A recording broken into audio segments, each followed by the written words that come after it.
All right. So I just got done cutting small log. Hi, Danny. Say hi to the people. Small cherry log for a customer. 2 small cherry logs. Dinky little, like 3'6". And putting the mill away. The wife had a meeting, so let's do the big 1-year review on the Norwood HD36 and my thoughts on it. This is going to be a long video. Hopefully my audio stays in the whole time. And we'll go through the deck and the saw head, its performance and everything piece by piece. I don't have a script, so I'm just going to start at one end and work my way to the other. Let's start with, since we're right here, let's start with performance. So I want to show you, this is some white oak left over from a custom order that I just cut. I wrecked 5 saw bands. I know you can't see my face, but you can hear me. I wrecked 5 saw bands on this. Not wrecked, but I hit metal with 5 saw bands. I only wrecked 1. I tore half the teeth off of 1 band. I want to show you cut quality on this. I'll take you out of the mill, out of the holder here. And this has not been planed. This has not, this has been sitting out here on the bench since I cut it.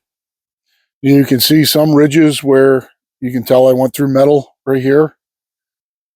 You can see some ridges in the cut right there after I went through and it dulled the band. I kept going, and you can see that some of the marks.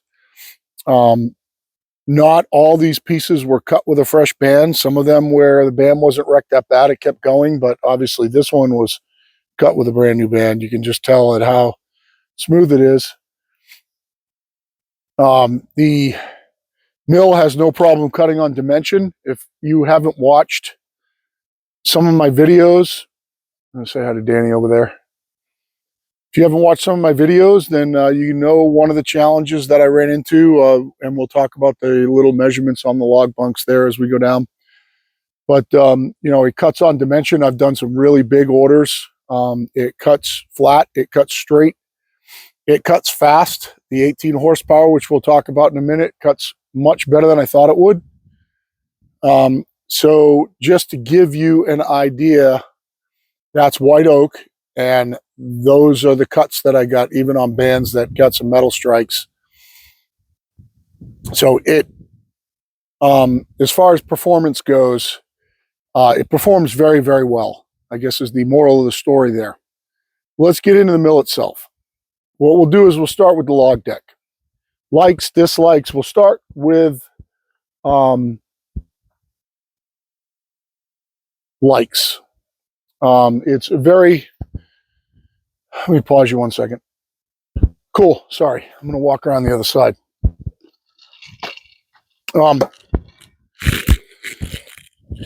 If you didn't watch my other video, you can watch my review video. Danny, come. My first review video of this. About the, let's not get into the how to build it. Let's leave that out, and let's say you've watched that video. If you haven't, go ahead and watch it. It's a really in-depth review of the mill after I put it together. Let's talk about where we are now. The log bunks themselves, I thought they were going to be flimsier. The construction's been great. There's no rust. There's no marking on them. The stainless steel tops don't pitch up, and I cut a lot of pine. They'll hold any log that you could throw on it. I thought they would be flimsy. This way they're not. I mean, I've slid around huge logs on them. They just don't move. The deck itself is super, super rigid. Because I have so much bark around the bottom of it right now, I'm not going to pick it up, but I mean, I can come in and pick it up in the middle if I move the saw head to the middle, I can come in with my machine, pick it up in the middle, and just pick the whole deck right up. I have pushed it off the wooden base before, so I've had to, you know, come in with the Bobcat and grab one end, pick it up, move it over. It just doesn't sag and it doesn't move. If you've never seen their test video on this, where they support it on both ends and load the middle of the log deck and get a 1/4 inch deflection, you need to watch that. It speaks for itself. And after I get done talking about a couple things here, I'll get you in close when I'm talking about specific items.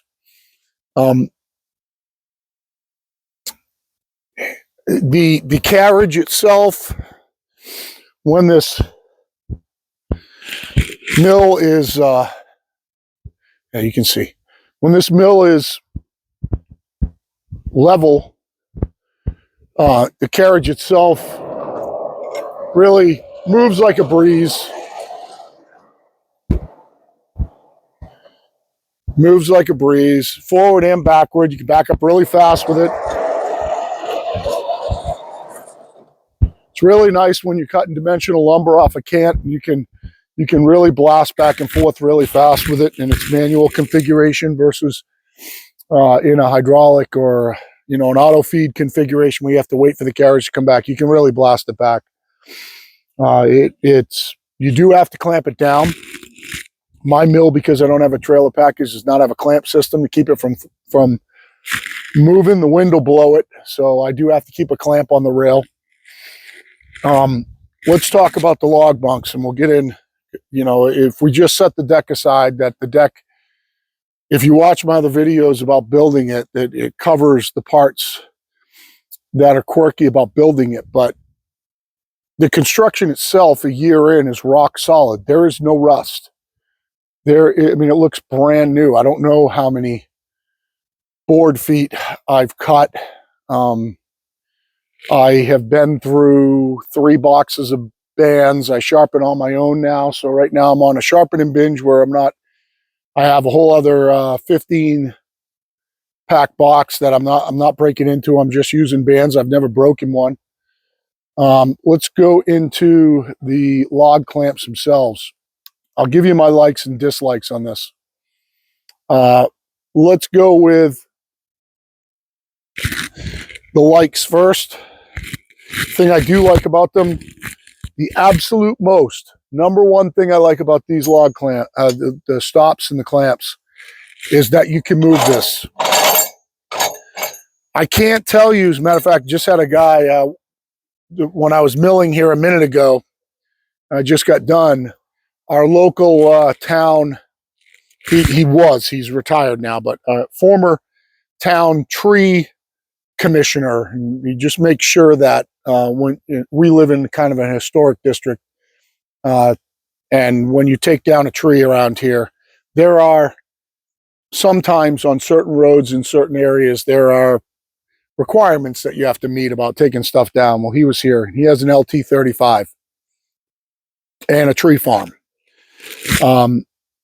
So he wanted to check out the mill, and you know, he had a Norwood before. I didn't get the model of Norwood that he had, but I was showing him this, and this is really, in all honesty, the ability to move this is a game changer. It is, especially if you put big logs on this or really crooked logs. Being able to have a log that's crooked right here and being able to move this over to it, or have a big log on here and not have to fight with the PV in its manual configuration to push the log over against it, where you can just loosen it and move it over to the log, is a game changer.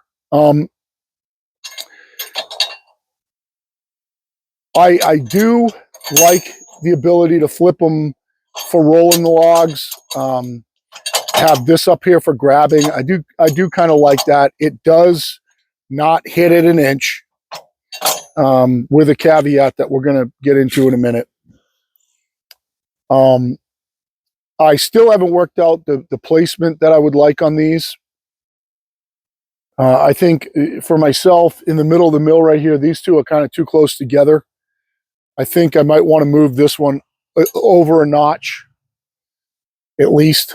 maybe even over 2 to this one here, and it's real simple. Just pull off 4 nuts on both sides, slide it over, move it over, tighten it back down. These come right out of here. There's a pin, a cotter pin, and I'm actually going to show you something about that right here, and a pin that you can take out. You can pull this right out and move it to another location. I do have a separate location at the end of the mill, and I just got done putting that one back because the logs that he brought me were only 3'6", and they won't fit in between these bunks because these bunks are 4 feet apart. But this one right here on the end of the mill is 3 feet apart. So I actually took that log dog system out and moved it down here into that location and milled all this stuff right here. And really the only problem with doing that is that I only have about 4 inches of clearance for the blade to cut out here. So you kind of have to make sure that you keep everything this way. What don't I like about them? I'm going to give you a couple things. Number one, I'm bending the shit out of them, out of the brackets. Let's see if I can take you around the other side here really quick. So when logs, so I hope you can see that one right there. That is bent a mile. When the logs roll up against these stops, what it's doing is pulling on the cotter pin, and the cotter pin's the only thing that holds it in there, and hopefully you can see how bent it is. You can see how bent that cotter pin is. And it's bent this bracket a mile, and it's bent this bracket so much that I actually had to re-true this upright last week, and it's all the way at the end of its adjustment because of how much that bracket's bent. Now, I can take it out, put it on a flat steel plate, and beat the thing back to in shape again, or order a new one or whatever. But for full disclosure, that is the case. As a matter of fact, I could just swap it out with the useless log dog turn assist thing right there. I shouldn't say it's useless. I do use it from time to time. Just I do not get that thing to work like you watching a Norwood video.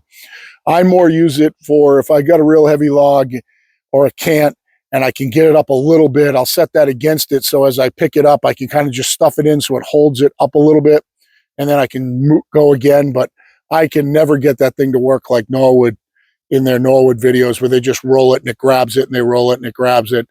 Every single time I try to do that, thing falls down. So I guess the biggest plus of having that thing is that I've got a whole extra setup with brackets and a pipe that I could replace that bent bracket with.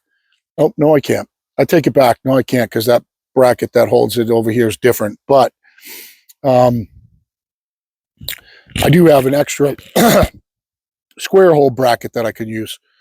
So, as a matter of fact, I could use that square hole bracket and make, I don't know if it'll slide in enough to go into both sides. It probably won't. I guess it probably needs that gap on the top. But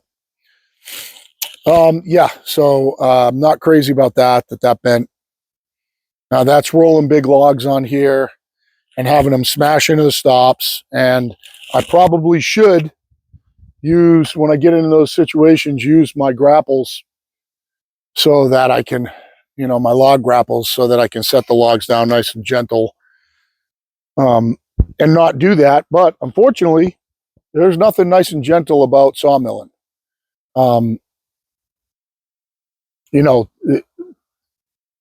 It kind of is what it is. You're going to bang stuff, you're going to nail stuff, you're going to stick your forks in here and hit things. And so far, so good. It's all worked out.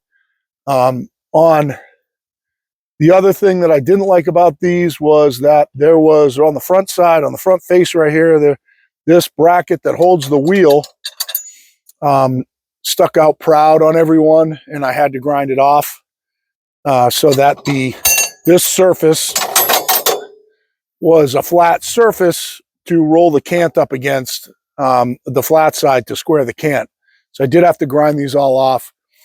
But other than that, it's they've been fine to work with. I do like having the scale on the side. Tells me how high they are. I use it all the time. I am the exception to the rule. I've never run a blade into one yet. I know that I will eventually, but I haven't done it yet. What's next on the log deck is the feet. So if you see, I have the package with the feet and the leveling feet.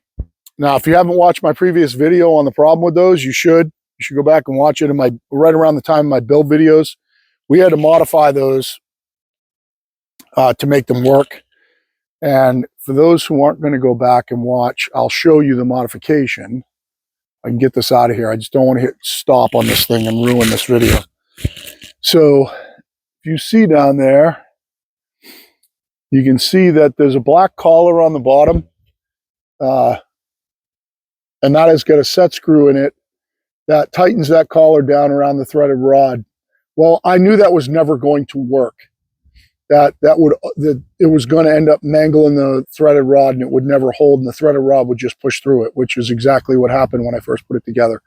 So you have to back that up with a double nuts like I have there and cinch them together so that that black collar sits on the bottom of the threaded rod and it has no place to go. The threaded rod can't push through it. So you can see them clearly on all of them, and that has worked great. Nothing on my mill has come loose except for these little, if you can see at the tip of my finger right there, there's a bolt that holds this piece into that square. And that's the only thing that's really come loose on is those bolts. And you should throw some ATF on them because if there's anything that has rusted that I've tried to take out, it's been one of those bolts. Lengthwise, if you get yourself the 20-foot, so essentially the 20-foot mill, which is a 4-foot extension, which is what I got, you end up cutting out, I don't know if you can see this black mark, see most of my videos, you end up cutting out right here. That's where your blade cuts out. That allows you to cut, I say 16/4, but I think 16/4, I think you can get a little bit extra if you stuff the log under the carriage head. So in other words, 16/4 from right with the log like almost resting against the cover. But if you move the log this way under the cover, almost up against the blade, you get yourself another 6 inches or so. So you can probably cut very close to 17 feet. But if it's a bigger log, that's impossible. Now, if you've never sawed before, you're going to say, what do you mean it's impossible? It's impossible. Okay, for anybody who's run a sawmill, you know what I'm talking about.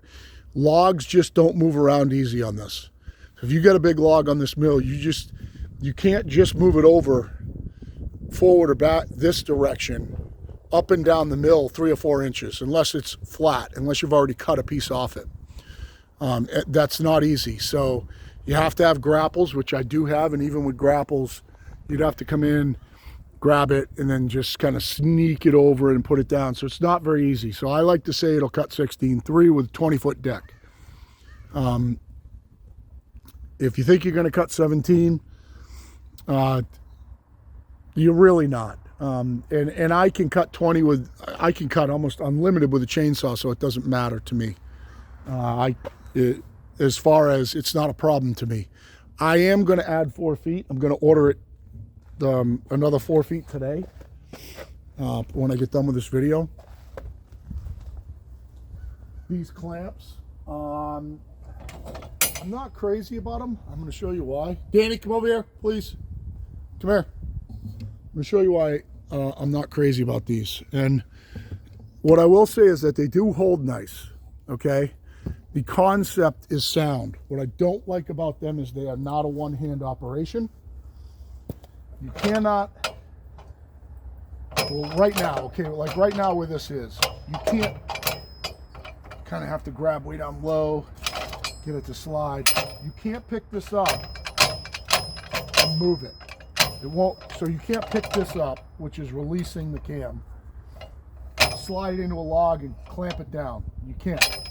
It needs to be on this angle right here so that this bites into this square.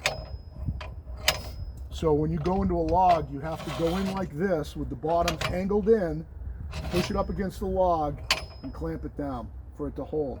You cannot do it with one hand. It will, if you do this right here and go like that, if you're not holding your log, you won't be tight.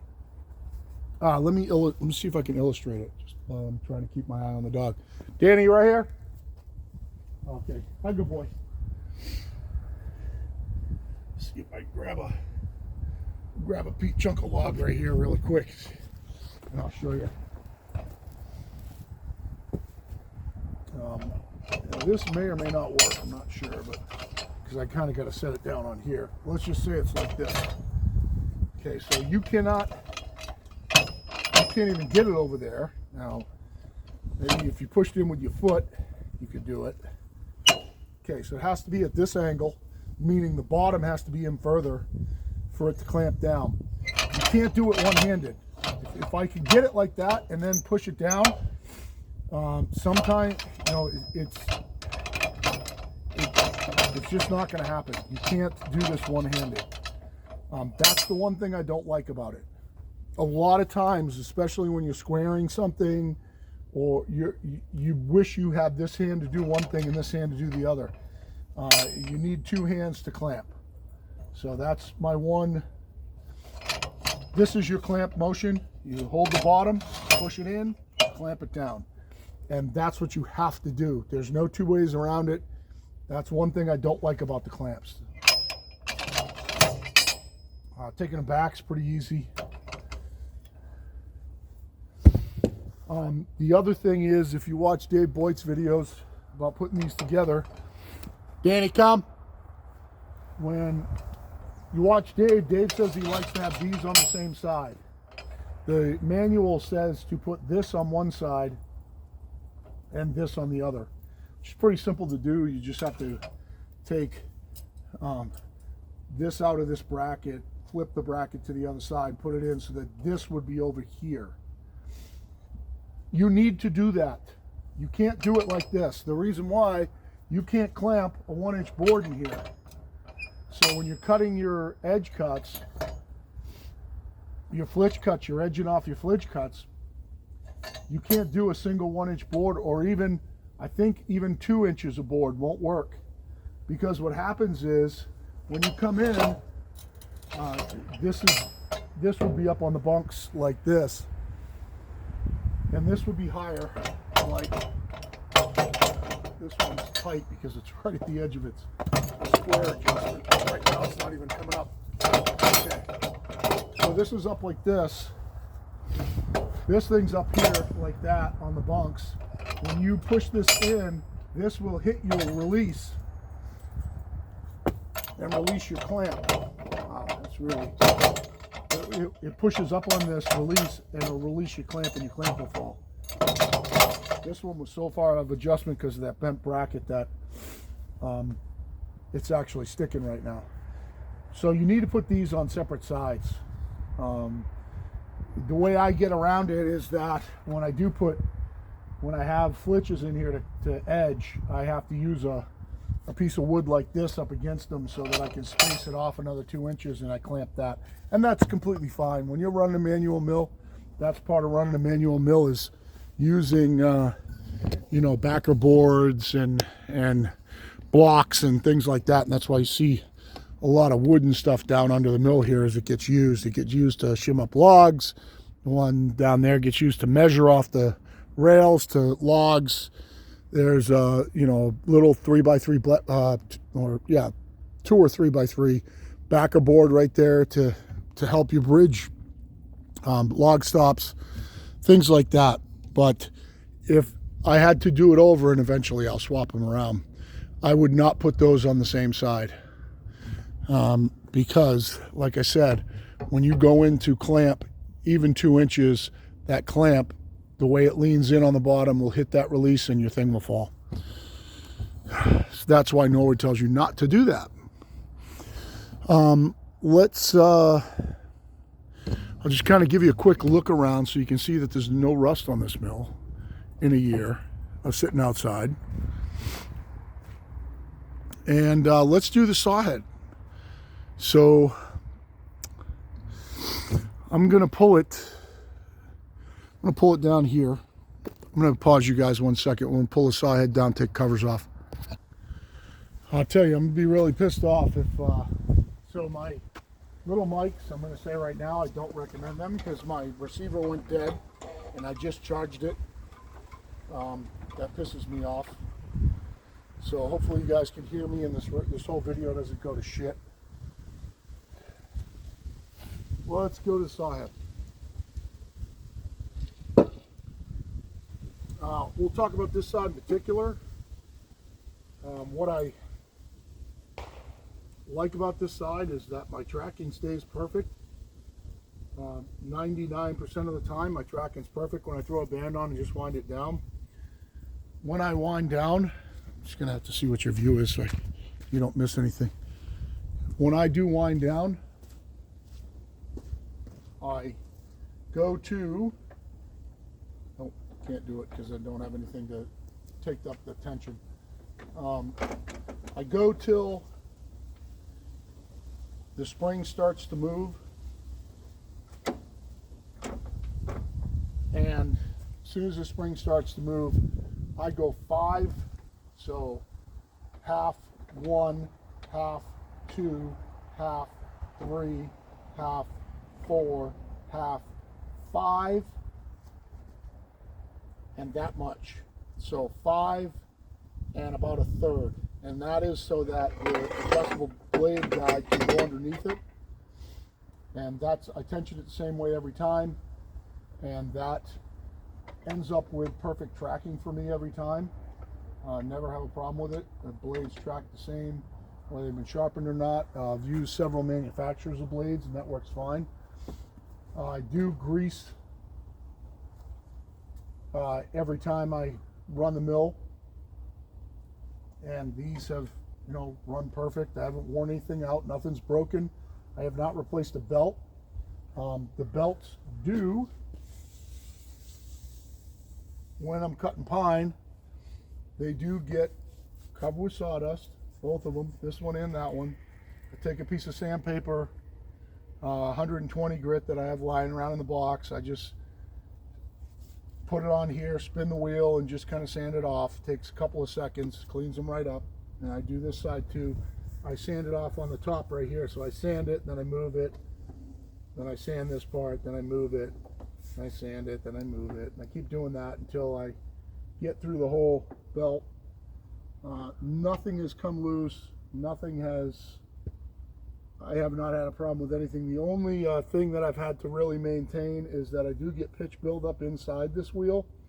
I have to scrape out with a screwdriver. I do when I'm cutting pine, and I try to take that out every say I check it every time that I come out to run the sawmill. I do take my band off every time I put the mill away to keep it from rusting up. These pillow block blade guides, or they call them the high performance blade guides, they are a little bit of a learning curve that goes with them. Once you get good at adjusting them and you stay on top of them, you don't have many problems with them, unless you smash into something like I had one of his small logs today kick over on the band and hit this one, and I had to readjust it because it moved it. But you can adjust them on the fly. I have tons of videos on doing that you can watch. It doesn't, I don't have to go into how to adjust them. They do work well. I was going to switch over to roller guides, and Norwood talked me out of it. They said these are better, period. You know, I was willing to spend money with them and order the roller guides, and they said don't. They said these are better. So I do have original ceramics except for the back ceramic on this one. I have all my original ceramics in it. I do blow them out with, I don't have it here right now, but I do blow these out with brake cleaner, which I consider is the most expensive part of me running the mill, is going through bottles of brake cleaning these when I'm done at the end of the day.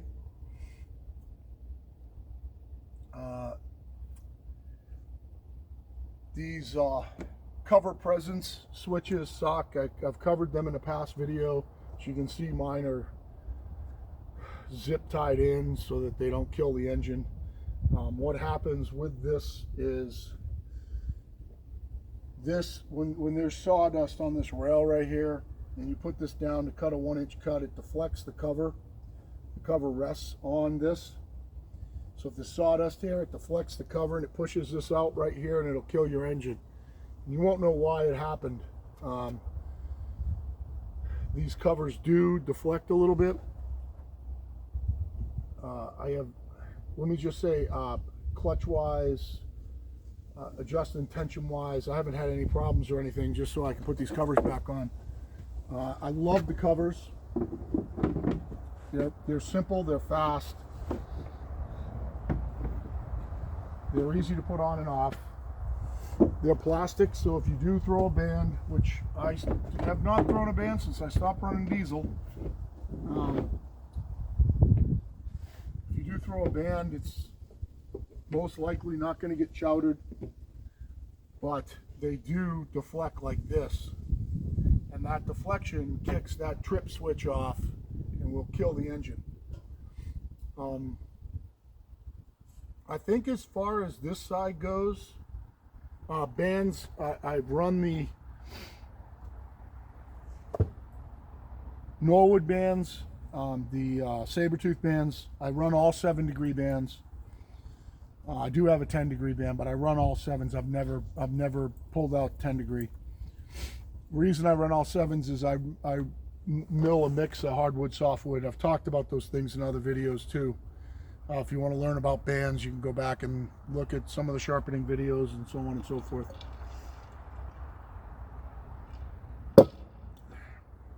So it's pretty much it for this side. This side's pretty simple. The water system itself is kind of funky. When this is all the way up, it has a tough time watering because it throws the geometry. I'm not going to put it all the way up to show you. You know, it's not a game breaker for anybody, but when this is all the way up, I tend to have to hold up on, kind of let the tube fill up and hold it up, so because the mill's head's so high up here, to get the water to flow into the feed here. Typically it's got to be a really big log, and it's only a 1 or 2 cuts or something like that happens on, but it does happen. Let's work our way around and say hi to Danny again. Hi, Danny. He's not used to being out. Let's see this side here. I have covered the adjustable blade guide and the problem with that, of being able to push it in through the linear bearings. So just so that you guys know that that exists. If I could talk about it again, it's been the biggest headache I've had since I've owned the mill. Other than maybe learning how to get the pillow blocks and everything tight and adjust it right. Oh, one thing about the pillow blocks before I leave them. I will tell you when those are going to come out of adjustment. All right. If you are in the habit of running dull bands and cutting hardwoods, all right, those two things, dull bands and cutting hardwoods, that's when you're going to knock these out of adjustment. When you are cutting with a dull band and if you get any of those huge waves in your lumber, I'm not talking about little waves. I'm not talking about a little 1/16 of an inch here or there in pine. I'm talking about big waves where you screwed up. You're running a shitty band, you're running shitty speed, it's wasted, you're pushing it, you're getting the motors, you're stalling the band, the motors, making noise. It just sounds like a car wreck. that's when all that pressure on the bands is going to move these things. So if you have a log that you've cut like that, you can guarantee, if you got a bunch of waves in your lumber, you can guarantee you need to adjust these things afterwards, because that pressure on the band puts on these will move the ceramics, it'll move this. You can try and get this as tight as you possibly can, but I'm just telling you, you still can move them. So that's something to keep an eye on. If I'm cutting flat lumber and everything's making good noises, the next time I throw a band on, everything's still in perfect adjustment. So let's go to this side. I've already told you how I tension my band. I have no problem with the up down. I put ATF in here all the time. I seem to have it adjusted to where it's good for me. It's not super loose, it's not super tight. The scales that Norwood sends you with this mill, I don't understand. I don't know what to say about it. There's no 5/4 scale on here. I just don't know what to say about that. You've got a 9/4 scale, and that's not even 9/4. I don't know what that 9 is from here, actually. You've got an 8/4 scale. You got 4/4, you got 3/4. You know, maybe I should measure that. That thing that's stamped 9 right there looks like 5/4. And, you know, maybe I should measure it. It is. It's 5/4. So it says 9 on here. So I gotta, here's a mea culpa. Where I could not believe that Norwood did not have a 5/4 scale on this, they do. It says 9. I'll show you. It says 9. That's 5/4. I never knew that till just now. So if you see, you got 3/4. Make sure my finger's in there. Yeah. You got 3/4, 4/4, 8/4, and over here you got 3/4, 4/4, 8/4, and you got a 9 right here. Well, I measure the 9, and it's 1.25 inches. I mean, it's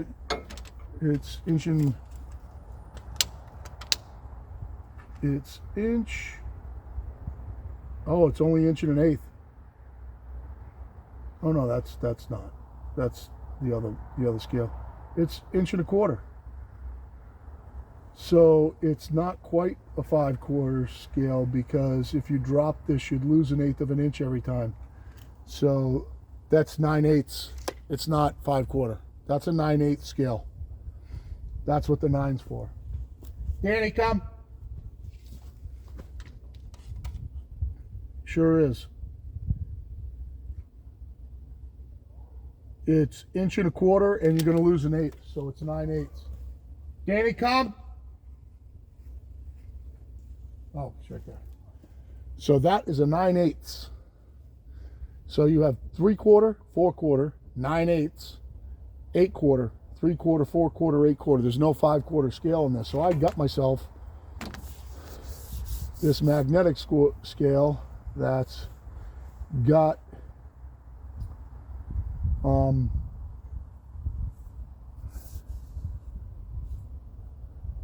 it's got 8/4, 7/4, 6/4, 5/4, 4/4 right on it. And when I'm cutting dimensional lumber, I run right off of this. So you can see that, well, you probably can't see it, but that's 1.25 inches, that's 1.5 inches. That's 1 3/4, that's 2-inch scale. And this thing is measured to adjust for band kerf, 1/8 of an inch every cut. So all I do is line my scale up with my outside scale for what I'm cutting. So if you're cutting 8/4, you line up your red mark here on your 2-inch number, because you want to end with an 8/4 board. So you line this up on your 2 inches, which is your last 8/4 board on the bottom, and you line that red line up with either the top or the bottom of that black mark on your 8/4 scale. And as long as you know whether you're using the top or the bottom, I always use the top. Then every time you drop, you just drop to the next black line top, next black line top, next black line top. And you cut an 8/4 plus an 1/8. So I got that. I also have a DRO, and it is not on the mill right now. I don't cut with it. I did mount the DRO pickup right here. It's just clamped on right here, and I have the wires for it, but it's dead, so I have to put some new batteries in it, so it's not on here. It's magnetic, just sticks on right over here. And the best thing that I found about running the DRO, the only time I'd run a DRO, is running incremental drops.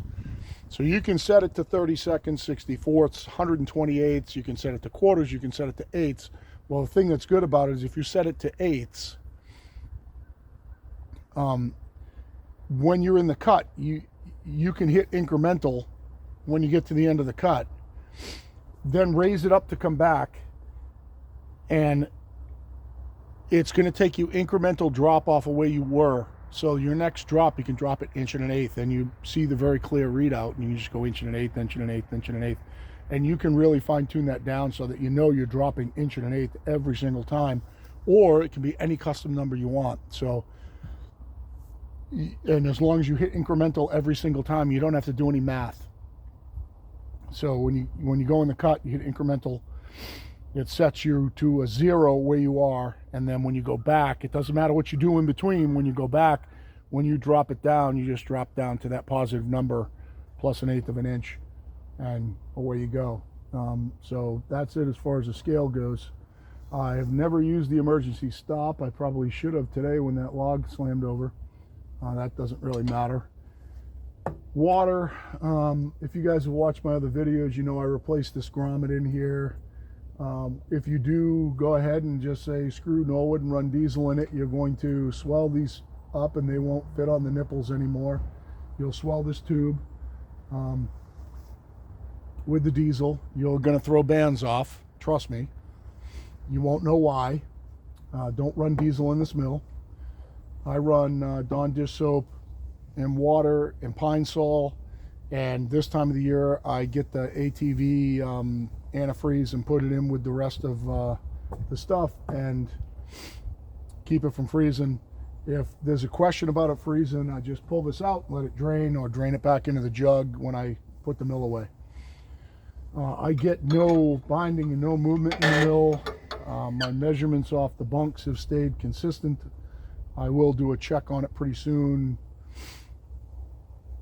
I will level the deck or re-level the deck and do a check on my bunk height to the bottom of my blade kerf to make sure it hasn't moved, but so far everything has stayed perfect.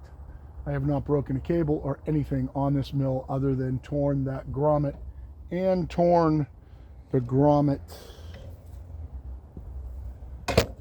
going through here. That grommet that goes through there, I tore that too. One day I couldn't get water to go through there. Could not understand why. Somehow that grommet got pulled when I went up or down. It pulled on the thing. It bound up, pinched off the tube, and that grommet now is just sitting in there. It's all torn up, but it flows through, so I don't mess with it. The water on-off plunger, you can see moving right there. You can see how the hose is moving. Works friggin' great. It does not flow when it's off, and it flows when it's on. This on-off thing right here kind of stinks.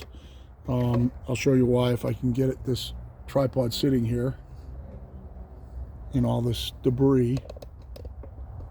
I'll show you why this stinks. You have to use 2 hands to turn it. It's really tight. So this is off right now, and I need 2 hands to turn it on. You can't just turn it or the whole thing will turn. And you can replace this simply. So this is just letting you know.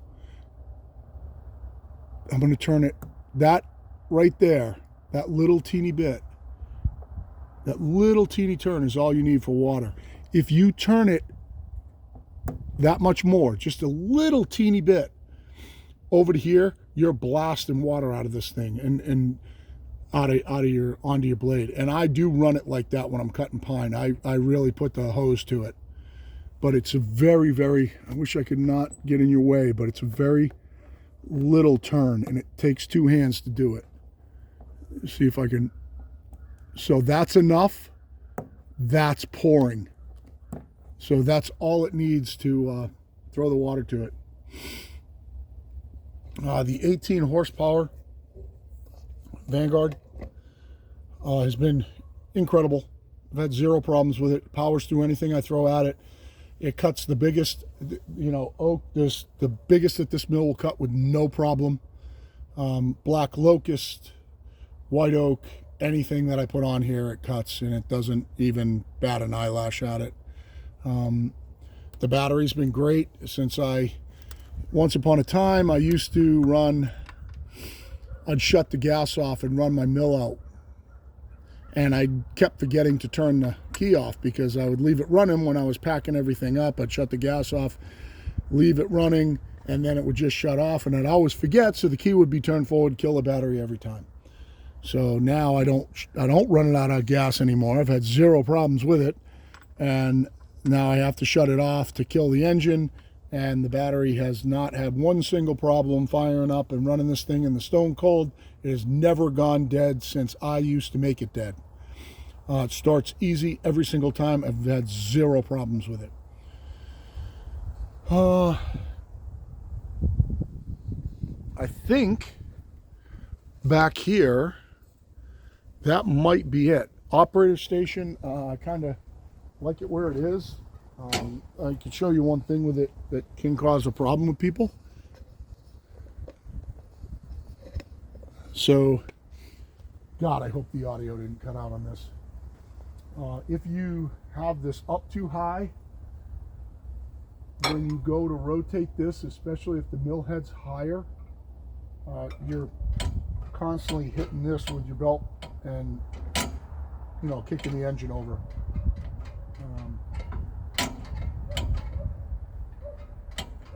You can see that I'm starting to get some. Oh no, there's no stretch in it.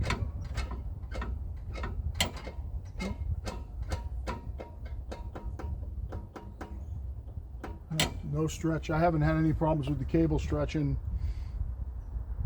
I'm watching what I'm doing right now is I'm watching it actuate the throttle. Still actuates it all the way over to full, no problem. Actually, you can see my DRO pickup, my DRO hookup right here. I do like this little area right here. Hopefully you can see what I'm doing. I do like this little area right here. I leave my tape measure, or a tape measure, here all the time, sitting here.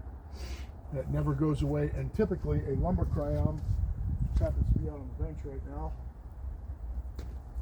a lumber crayon right here all the time.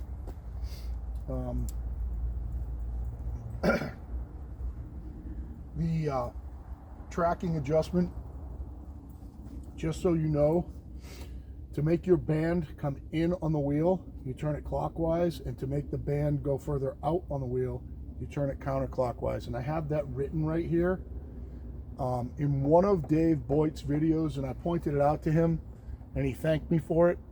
He said the opposite. Just so you know, you turn this clockwise just a little bit to make your band move in, and counterclockwise to make your band move out. If you've ever done any tracking work on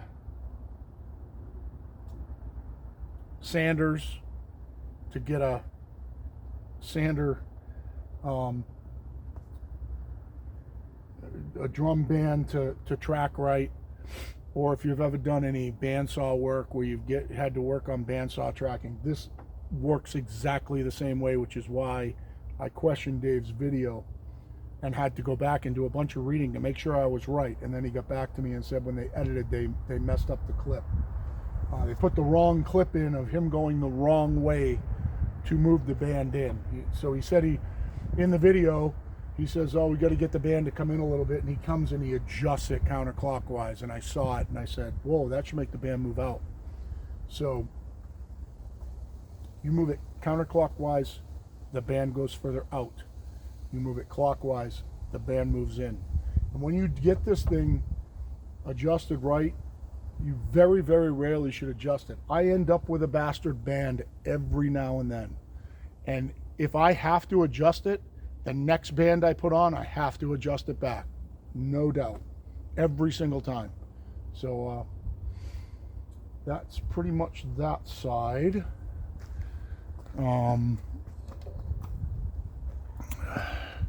Let's just take a walk around and see if I can see anything that I need to talk about really quick.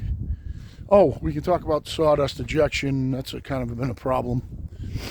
Something that we just did right away, and I also learned a lesson here, thanks to Dave Boyd. This sawdust ejection port right here comes with these fins across here. If you leave those fins in there, this thing will clog up. Just take them out. Do not, and as Dave Boyd pointed out to me in one of my first videos, I kept reaching in here because it was clogging up and trying to get the sawdust out. Do not do that while the band's running. He's exactly right. If this thing breaks a band while your hand's in here, they will shoot out through here. They can come out a lot of different places, but they will come out through here. So, you know, I'm sorry, Norwood. I know Norwood's going to hate me saying this, because I'm sure that those little things there, the fins, the only reason they're there is to protect you from a band. I'm positive of that. They don't do anything but make this clog up, and it clogs up a lot with them there. Without it there, it doesn't clog up at all, ever. Since I cut them off, it's never clogged. You do get a lot of buildup inside. You have to, which you're going to be changing bands a lot. So if you're thinking about getting one of these mills, just understand you're going to change bands twice as much as you think you will. If you think that, oh, I read a band will last, just forget that. Forget that altogether. Bands don't last. They don't last. It doesn't matter what you get. You're not going to run carbide and make any money. On a manual mill like this, you can guaranteed, I will guarantee you, 3 decent sized logs, say 18 inches to 20 inches, 3 of them, your band's whooped, period. I don't care how clean you keep them or what you think, there's always going to be debris in them, and it's a noticeable difference when they get dull. And when they do get dull, take them off and throw another one on. Watch sharpening videos, get your sharpening set up. I got my sharpening set up before I got the mill. I had already tested it on bands before I got the mill. Sharpen bands yourself. My bands that I sharpen cut perfect, absolutely perfect. All this white oak lumber that I showed you that finish earlier was cut with bands that I sharpened. Not one brand new band went on that log. They cut awesome. And I've never broken a band, never broken one yet. 1 year running, I have not broken a band. I still have all my original bands. I do have bands I've knocked all the teeth off of that are no good, but I've never broken one. So I think that pretty much does it. So where does that leave us? That leaves us at the end of the video here, which is my summation and what would I do.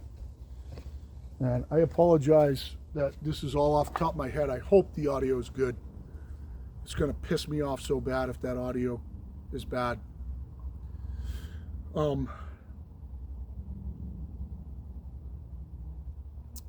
Would I buy the same mill again? Given my original plan, I would buy the same mill again.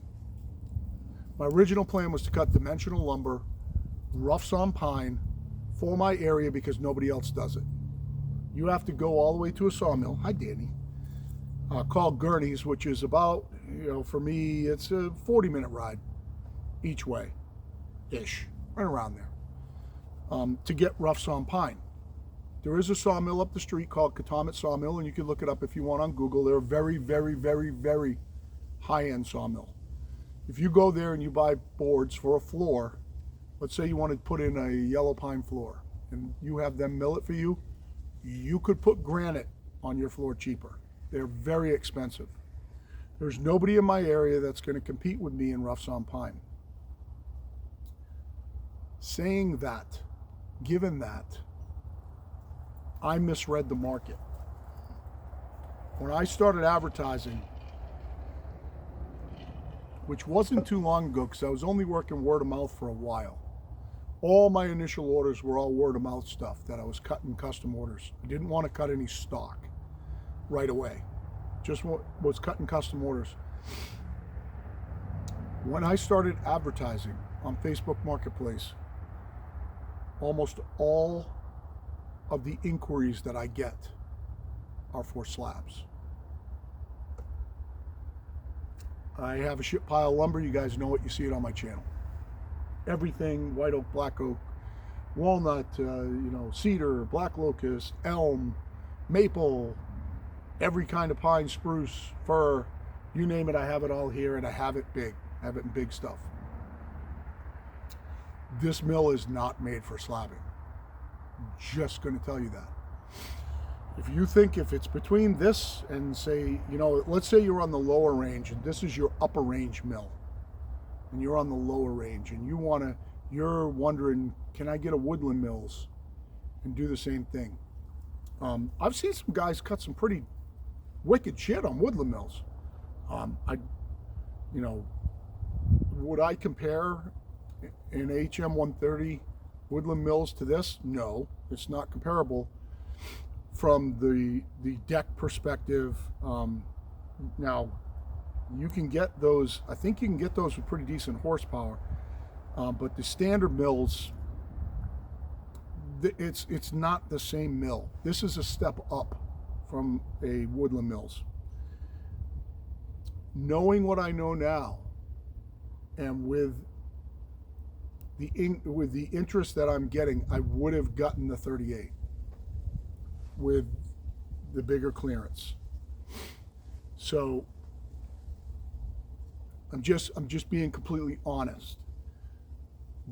The 38 is better for cutting slabs. You have more throat clearance in the top, more clearance just based on the design of the head than this mill does. This mill is designed to sit there all day and bang out 2x4s, 2x8s, 2x12s, 2x16s, 4x4s, 6x6s, and you start to get into trouble above 8x8s. You can cut 8x8s.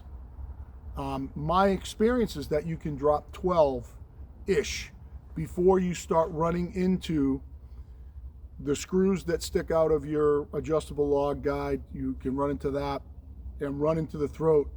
You have to have your mill, your stops on your mill adjusted over. See what you're looking at. I can get my finger in here. You have to have that stop adjusted this way 4 inches over to clear that little V in the cover right there. So 4 inches over. So you lose all that capacity if you need that clearance. So if you've got to get the log, if you're cut, you got to get over and get that height. You've got to move your stop over, and you lose all that 4 inches in capacity to do it. So would I buy this mill again? I'm very happy with my choice. But the interest that I'm getting for slabs would be problematic for you if you think that you're going to buy this mill and cut slabs. You can cut slabs. You just can't cut big ones. Just telling you. 26 inches, if you put a 30-inch log on there, you're going to be very, very, very challenged to slab a 30-inch log. Says it will cut 36. You can't cut 36. You've only got 31 between the blade guides. You can only cut 31 max. That's rubbing. That's it. There's no more. And that means that not only is that rubbing, but that log, no matter how long it is, has to be perfectly straight to the travel of the head, or you're going to hit somewhere. So you can't cut 31 wide. You can't. You'll rub somewhere.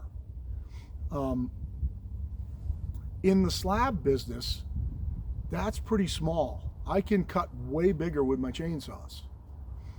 Now that's a plus for me, because like the other day, I'll show you what I did the other day. Hadn't cut with a chainsaw in quite a while. I needed a very specific plank out of this. It's on video if you want to watch it. This gentleman asked me for a plank that was 26 inches wide and 3 inches thick. So a 26 by 3. It could not have any wane on it. It had to be a square plank, 26 inches wide by 3 inches thick. I could not cut that on this mill from clearance issues. So what I ended up doing was I cut down the top and until I started hitting. And I could have monkeyed with it a little bit to try to get clearance, but you're talking about then you're throwing your square out and everything else. I ended up just grabbing my chainsaw mill, throwing it right up on top, right on the flat that was already on this log, and milled off 2 4-inch thick slabs and then his 3-inch thick slab. And this is the finish, and I did that all above the pith. So if you see, I left the pith in the log, so I cut it above the pith, and if you see the finish on this, this is a chainsaw finish for me. Actually, with a saw that I just grabbed off the rack and didn't even sharpen it. You know, it's perfect finish. I don't know how good it's going to show up, but you know, this is a chainsaw finish for me. On a chainsaw chain that I didn't even sharpen that time, and it cuts perfectly flat. I'm not going to be able to get you down to show you, but it's a perfectly flat cut.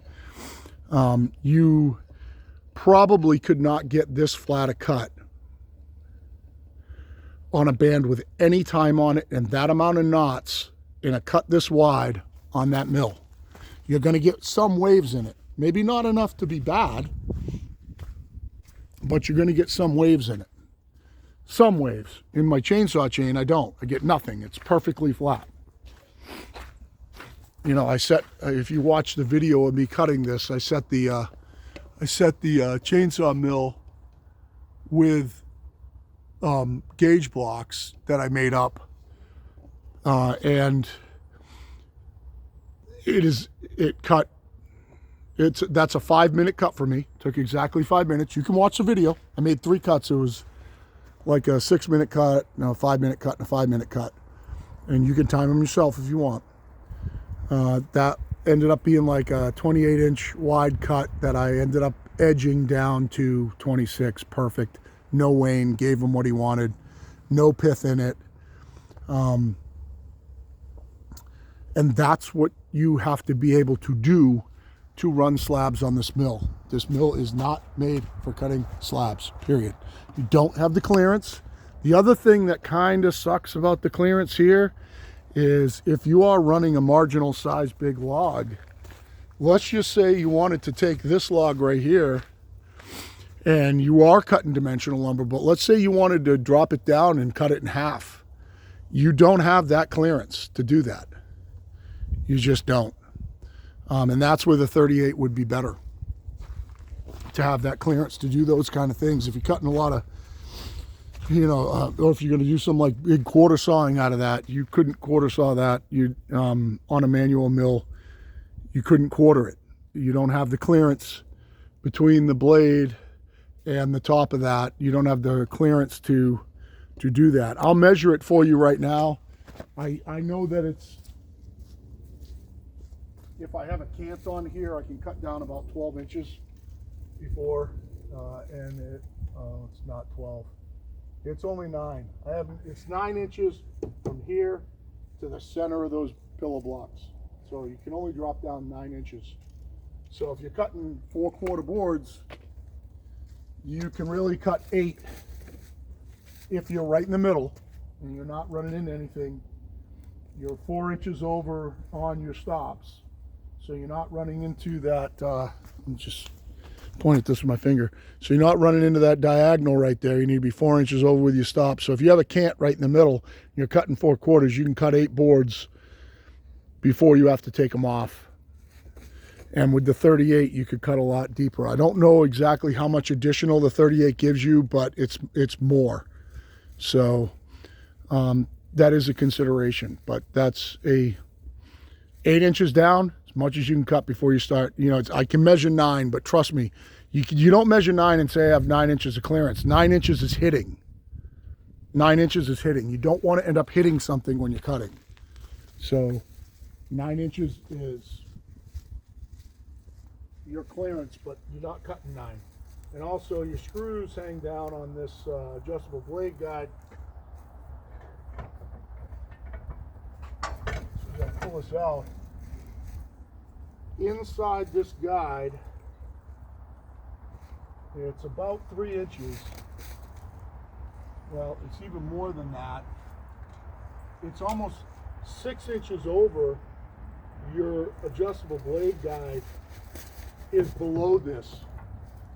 So if you tried to cut 9 down, you'd be running into that. You would have to have this out of the way too to do it. So that's just another thing. So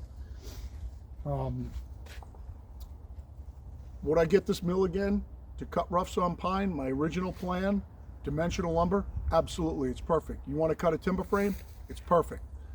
What would I would get a 24-foot deck minimum.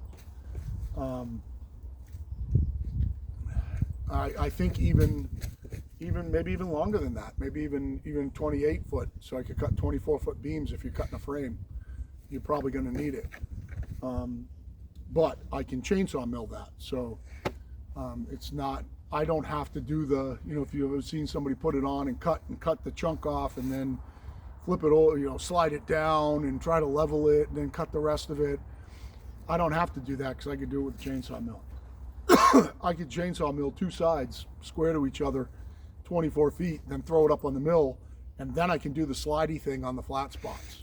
So, or just mill the whole thing, you know, cut a chainsaw mill an 8-inch thick piece and then use my vertical edge mill to edge the sides off like I have done in older videos cutting beams. So I would get minimum 24-foot deck. I would buy this again to cut dimensional lumber, but I think for my market it would have been better to get a 38. So what do I think about the hydraulics? I'm gonna get them. It's 15 grand. So if you wonder, you know, you're talking to your wife out there and you're saying, oh, we'll get this mill and then we'll just add the hydraulics later. Well, how much are the hydraulics? Oh, they're not very much. $15,000. So just, that's what it is. It's 15 grand for the mill. It's 15,000 for hydraulics. This mill is a $30,000 mill, fully hydraulic. Fully hydraulic, it's an LT35. An LT35 is 25 grand, fully hydraulic, because you can't get them not hydraulic. An LT35, 25,000, you're gonna wait 2 years for it. I got this in three, 4 weeks.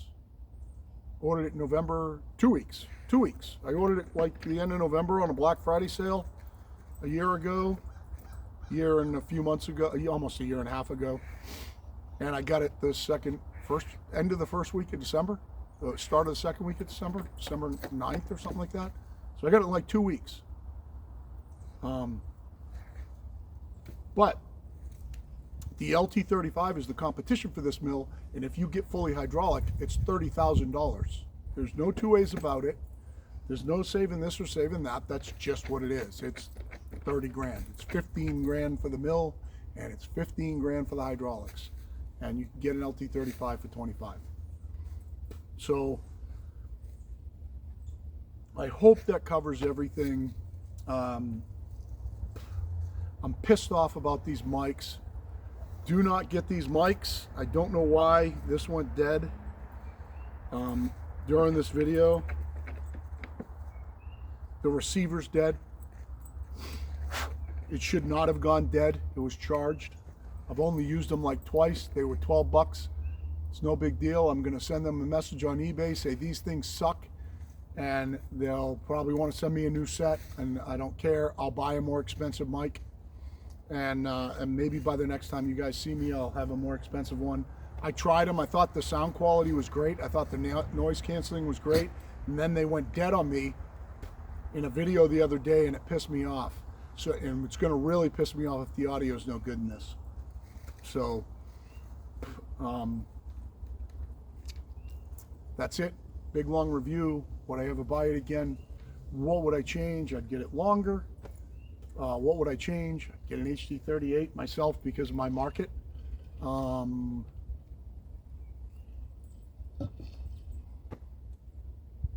If you want to cut all kinds of wood, get 7-degree bands. Forget the 10 degrees. I got no problem with the 18 horsepower. Would I want the 23? Yeah, I don't think it'd make a huge difference. I think the 18 goes through everything, so I have no problem with it. That was my biggest concern when I bought this mill, was the 18 horsepower. No problem. I'll put it through 35-inch oak logs with no problem. Every kind of black locust on the planet, you name it. It just cuts anything that I ask it to cut. Keeps the band speed up, no problems. Accuracy, no problem. It's fiddly to put together. Watch my video, please. If you're getting uneven cuts, you're getting uneven cuts because it's not put together right. Or you're running dull bands. One or two. That's it. So, hope this helped. Hit me up with any questions. I'd be more than happy to answer them. Norwood has been great. They've answered my phone calls every time that I've ever called them. They've got stuff out to me. They've warrantied things for me. I have had zero problems with Norwood. I love the support. They interviewed Kate and I and did an hour-long interview with us. They've been nothing but supportive. I think Norwood is a terrific company. All the shit you see online is all bullshit. They're a terrific company.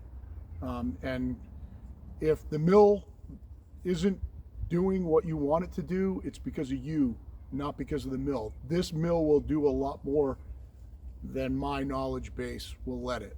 I'm learning as I go. The mill can cut faster than I can. I've got to use my brain and try to figure things out, where somebody who's a seasoned sawyer has been doing it forever with a manual mill is laughing at me. I'm learning as I go, and hopefully showing this journey through YouTube so you can see it, and hopefully helping you out to have you make a decision on what you want to buy. But if you think that, you know, if you've got $1,500 and you think you're going to buy a mill, wait. Don't do it. Don't go out and get the Harbor Freight mill and start there. Save your money. Get the best mill that you can get. Get the biggest horsepower. Get the long track. Get the clearance capabilities. If you think that, well, I'm just going to mill 2x4s so I can get by with the HM120. No, you can't. You can't. It's just going to piss you off and aggravate you. You know, that old, you know, buy once, cry once. It's true. I know everybody doesn't have the money to buy an HD36. I understand that. But if you have the choice between saving for a year and getting an upgraded mill over buying it now and getting something that's going to piss you off all the time, that's a no-brainer for me. I'd rather wait a year and buy what I need and what's going to make me happy when I'm sawing versus something that's going to make me pissed off when I'm sawing. So that's my 2 cents. I hope this helps. I appreciate you guys, all of you. Appreciate you hanging out. If you watched till now, throw me up a like. If you want to hit share, great. You know, if your buddy's trying to make a decision, tell him to watch it. And if you ask me any questions, I'll answer them back, I promise. So thanks so much. This is Pirate Solutions out.